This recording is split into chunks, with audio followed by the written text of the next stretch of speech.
오늘 주신 말씀은 창세기 46장 8절에서 27절까지의 말씀입니다.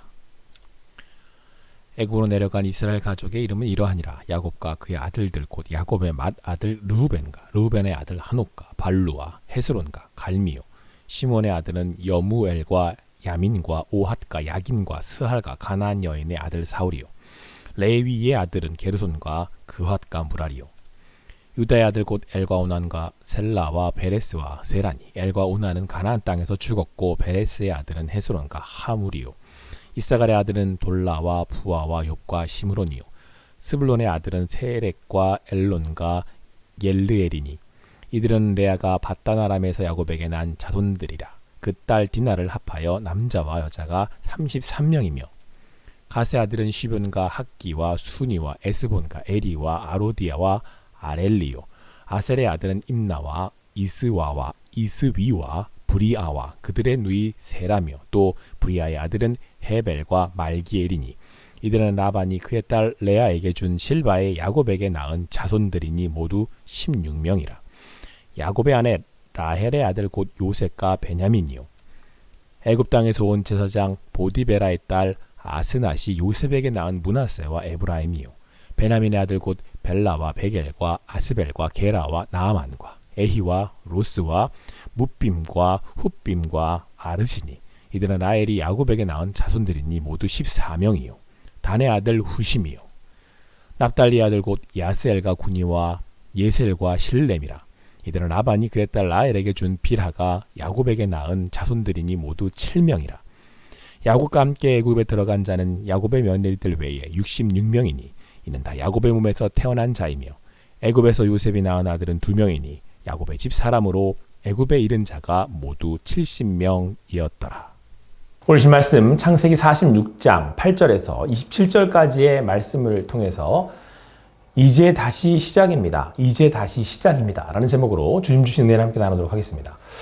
자, 오늘 성경은 이제 애굽으로 내려간 이스라엘의 가족, 그러니까 야곱의 가족들의 명단을 어떻게 보면 족보라고도 할 수 있고요. 어쨌든 명단을 이렇게 제시하고 있습니다. 성경은 야곱의 아들들과 송자들을 이제 자세하게 기록하고 있죠. 야곱이 레아에게서 얻은 자녀들 33명, 그 명단들, 레아의 몸종인 실바에게서 얻은 자녀가 16명, 라헬에게서 얻은 자녀가 14명, 라헬의 몸종 비라에게서 얻은 자녀가 7명이라고 말씀하고 있습니다. 그러니까 이렇게 명수까지 언급하며 총 66명에다가 요셉과 그의 아들들까지 이제 70명이 되었다, 이렇게 말씀하고 있습니다. 그런데 오늘 명단을 여러분 자세히 한번 들여다보시면은 구분이 있다라는 것을 이제 쉽게 알 수가 있습니다.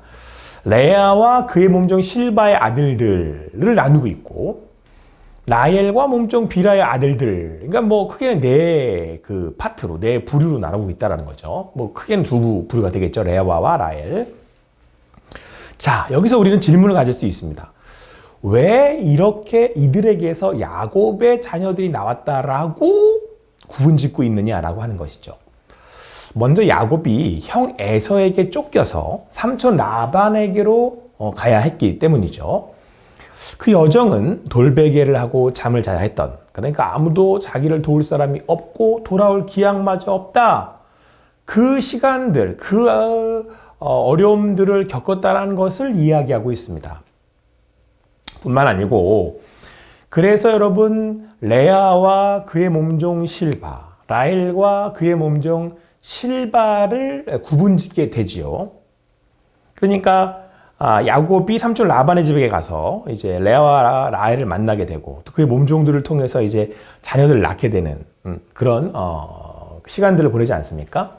이는 야곱의 평생에 사실 가장 힘들고 아픈 현실이 있었음을 나타내고 있습니다.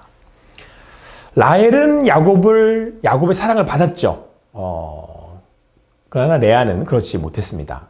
그로 인해서 생긴 질투와 미움으로 인하여서 자녀 낳는 경쟁이 일어났고, 몸종을 통해서도 막 아이를 낳고자 했고, 자, 그러면서 그들 아들들을 향한, 그러니까 라헬의 아들들을 향한 그 야곱의 편애와 그로 인해서 아들들 간의 다툼과 결국은 그 가족들 안에 큰 상처를, 아픔을 겪게 되지 않았습니까? 자, 그러나 오늘 성경은 이들 모두가 애굽으로 들어가게 되었다라고 말씀하고 있습니다. 기근을 당해서 모두 다 죽게 된 상황에 레아의 자식이든 라헬의 자식이든 누구이든 간에 야곱의 자식이라면 모두 다 애굽으로 내려가 함께 살게 되었다는 것입니다. 이는 곧 모두 하나님의 인도하심을 받았다라는 것이죠. 그래서 여러분 성경 27절에 오늘 본문 27절에 애굽에서 요셉이 낳은 아들은 2명이라고 말씀하시고 있는데요. 이것은 요셉을 애굽으로 먼저 보내셔서 야곱의 모든 가족들을 인도하셨음을 의미하고 있습니다.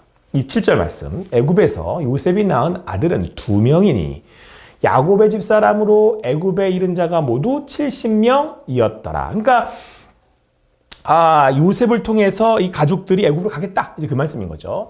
자, 뿐만 아니라 인도하신 애굽행은 그들 가운데 생긴 상처의 아픔을 고치고 회복하게 하셨음을 우린 지난 시간에 말씀들을 통해서 함께 나누어 왔고 오늘 바로 27절에서 그를 축약해서 의미를 담아서 말씀하고 있는 것입니다.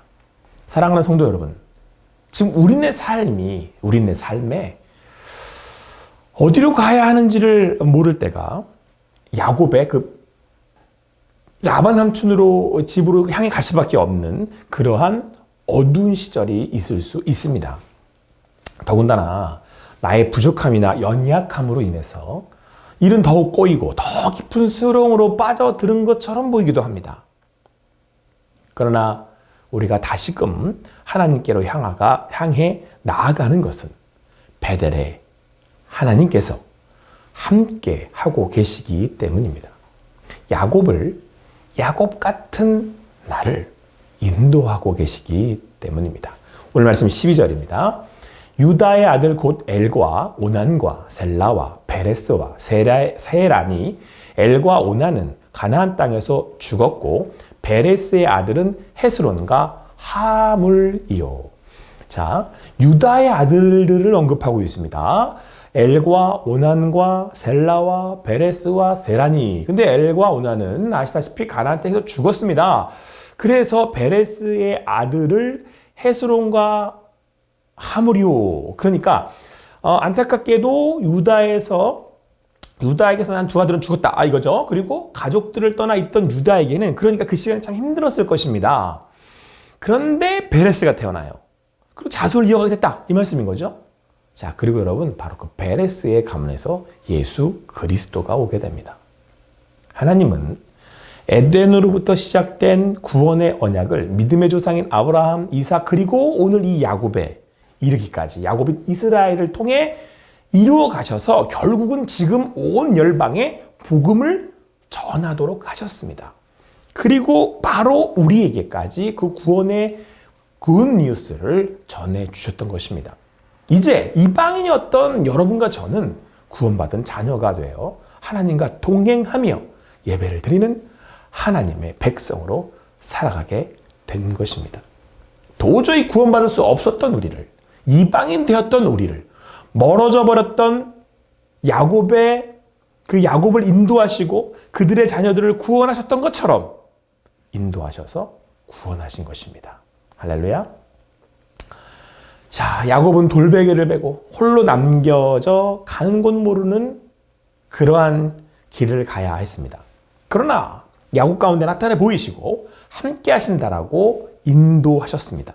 그리고 바로 지금 여러분과 저와 함께 하시고 임마누엘 하나님이 되셔서 우리 안에 함께 하시고 베델 하나님의 집을 삼으셔서 우리와 함께 하심으로 인도하신다고 말씀해주고 있습니다.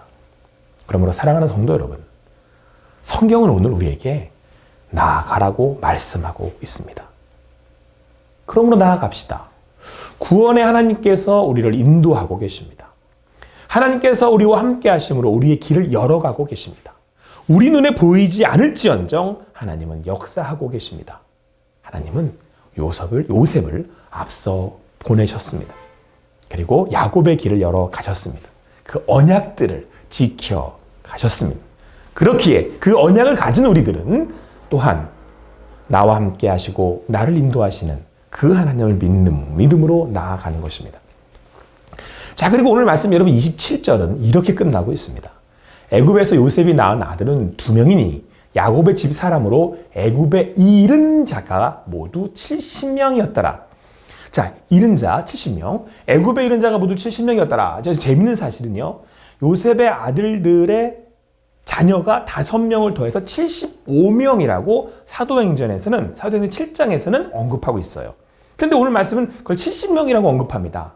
이유가 뭘까요? 이것은 70이라는 숫자가 7 곱하기 10으로 구성된 수로서 성경에서는 7은 하나님의 신성, 하나님을 상징하고 완전함을 상징하고 신성을 상징하고 10은 그 완전성을 뜻하고 있기 때문에 그렇습니다. 그러니까 70이라는 숫자를 강조해 주는 거죠. 나타내 보여서 애굽으로 이주한 야곱의 가족들이 하나님의 그 인도하심을 따라 나아가게 되었고, 그렇게 하나님께서 이루신 완전한 이들, 즉 하나님께 부름받은 성도들이라고 하는 것을 강조하기 위해서입니다. 자, 그래서 그렇게 70으로 시작한 애굽에서의 새로운 여정은 이후에 400만 명이 훨씬 넘는 이스라엘의 백성이 되는 것입니다. 이것은 아브라함에게 주셨던 하늘의 별처럼 바다의 모래처럼 많게 될 자손의 약속을 이루셨다는 것을 말씀하시려고 하는 것입니다. 1차적으로 이스라엘 백성을 이루는 것이 되겠지만 더 나아가 열방을 구원하시려는 하나님의 구원의 계획, 아브라함에게 주었던 열방의 구원의 계획의 시작입니다. 그래서 70을 강조하고 있고 70이라고 하는 거예요. 이렇게 구원의 역사를 이루시는 하나님의 인도하심은 하나님 나라를 향한 열방의 구원을 말씀하고 있는 것입니다. 믿음의 조상들은, 요셉은 이것을 보고 나아갔습니다. 여기 애굽이 아무리 좋아 보여도, 아무리 멋져 보여도 그들은 거기서 멈추지 않았습니다. 때로는 현실의 벽 앞에 실망하고 엎드려지고 소망이 없는 것처럼 보여도 그들은 넘어 엎드려지지 않았습니다. 왜요? 하나님의 나라를 향한 소망으로, 비전으로 나아갔기 때문에 그렇습니다. 오늘 우리가 하나님의 구원의 족보에 드는 것은 내가 단지 구원을 받았다는 기쁨으로 끝나지 않습니다. 하나님 나라의 소망을 가지고 우리에게 임했으나 오실 그 나라를 기대하며 믿음의 여정을 살아가는 것입니다. 제가 좋아하는 그 고 김강석님의 노래 중에 이등병의 편지라는 노래가 있습니다. 거기에 이런 가사가 나옵니다. 이제 다시 시작이다 젊은 날의 꿈이여. 이제 다시 시작이다 젊은 날의 꿈이여. 군대를 가니까 모든 것이 끝나는 것처럼 보이지만 그거 아니다. 사실 젊은 날의 꿈이 다시 시작된다는 소망을 담아서 부르고 있는 겁니다. 여러분, 오늘 우리가 부를 노래는 무엇입니까? 이제 다시 시작이다. 하나님의 꿈이요. 하나님 나라의 꿈이요. 모든 것을 보내고 애굽의 바로 앞에서 나그네 인생길을 고백하며 그에게 축복 기도를 했던 야곱처럼 나의 삶의 자리에 함께 하신 하나님을 느끼며 그 하나님 나라의 소망으로 다시 시작하는 여러분과 제가 되기를 간절히 소망합니다. 이제 다시 시작입니다. 오늘 우리에게 구원의 확신과 믿음을 주셨기에, 말씀을 통해 우리를 인도하고 계시기에, 그 길을 열어가신다고 약속해 주셨기에 이제 다시 시작입니다. 오늘도 주님 안에서 하나님 나라의 평안과 감사로 나아가시는 여러분과 제가 되기를 간절히 소망합니다.